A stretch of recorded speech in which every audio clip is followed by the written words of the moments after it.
દુનિયાના સૌથી શક્તિશાળી દેશ અમેરિકામાં લાખો લોકોનું ભવિષ્ય અચાનક એક કાળા પડદા પાછળ ધકેલાઈ ગયું. જે લોકો સપના લઈને ગયા હતા અને આશ્રયની આશા રાખતા હતા, તેમના માટે દરવાજા બંધ નથી થયા, પણ અચાનક બધું જ થંભી ગયું છે. એક એવો રહસ્યમય આદેશ જેણે 28 નવેમ્બર 2025થી તમામ નિર્ણયો પર રોક લગાવી દીધી છે. પણ તેની પાછળનું અસલી કારણ શું? સુરક્ષા કે પછી સામૂહિક દેશ નિકાલની કોઈ મોટી તૈયારી? શું નવો કાયદો એવો છે જે તમને જેલના સળિયા પાછળ ધકેલી શકે છે અથવા સીધા એરપોર્ટ પર મૂકી આવી શકે છે? આ સસ્પેન્સ અને અમેરિકન સરકારની નવી ચાલ પાછળનું પૂરું સત્ય જાણવા માટે આ વિડીયોના અંત સુધી મારી સાથે જોડાયેલા રહેજો. મિત્રો, અત્યારે અમેરિકામાં વસતા અને ખાસ કરીને આશ્રય એટલે કે અસાઇલમની આશા રાખતા લોકો માટે ખૂબ જ ચિંતાજનક અને ગૂંચવણભર્યા સમાચાર આવી રહ્યા છે. 21મી જાન્યુઆરી 2026 એટલે કે આજથી આ રિપોર્ટ મુજબ ટ્રમ્પ વહીવટી તંત્ર હેઠળ USCISએ અફર્મેટિવ અસાઇલમના તમામ નિર્ણયો પર અનિશ્ચિત મુદત માટે રોક લગાવી દીધી છે. આનો અર્થ એ થયો કે તમે અરજી કરી શકો છો, તમારા ઇન્ટરવ્યૂ પણ લેવામાં આવશે, પરંતુ તમને હા કે ના માં કોઈ જવાબ આપવામાં આવશે નહીં. આ પ્રક્રિયા 28 નવેમ્બર 2025થી અમલમાં આવી છે અને તે તમામ રાષ્ટ્રીયતાના લોકો માટે છે. સરકારનું કહેવું છે કે આ એક સુરક્ષા સમીક્ષાનો ભાગ છે, પણ વાસ્તવમાં આનાથી અનડોક્યુમેન્ટેડ લોકો માટે અનિશ્ચિતતા વધી ગઈ છે. જે લોકો પાસે સ્ટેટસ નથી અને તેઓ આશ્રયના આધારે ત્યાં રહેવા માંગે છે, તેમના માટે અત્યારે એક મોટું જોખમ એ છે કે તેમના કેસને ફાસ્ટ ટ્રેક એટલે કે એક્સપેડાઇટેડ રિમૂવલ પ્રક્રિયામાં નાખી દેવામાં આવી શકે છે.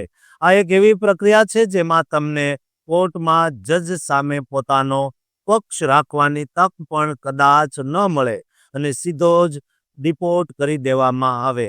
ખાસ કરીને જેઓ ગેરકાયદેસર રીતે ઘૂસ્યા છે તેમના માટે જોખમ વધુ છે.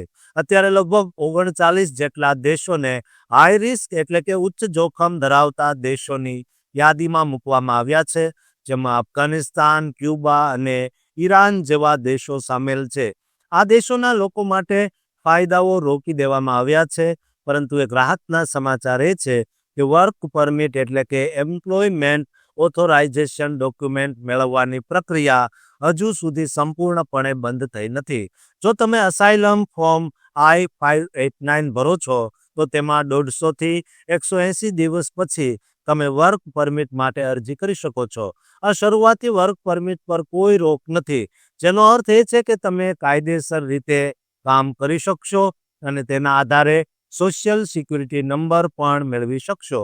આ SSN દ્વારા તમે બેંક એકાઉન્ટ ખોલાવી શકો છો અને ડ્રાઇવિંગ લાયસન્સ જેવી સુવિધાઓ મેળવી શકો છો. જોકે જેમના લાયસન્સ રિન્યૂ કરવાના છે અને તેઓ હાઈ રિસ્ક દેશમાંથી આવે છે, તેમને વિલંબનો સામનો કરવો પડી શકે છે. આ નવી નીતિ પાછળનું એક મોટું કારણ એ છે કે સરકાર લાખો પડતર કેસોને રદ કરીને ઝડપથી લોકોને બહાર કાઢવા માંગે છે. આશરે 2.5 લાખથી વધુ કેસોને આ નવી પ્રક્રિયા હેઠળ લાવવાની યોજના છે.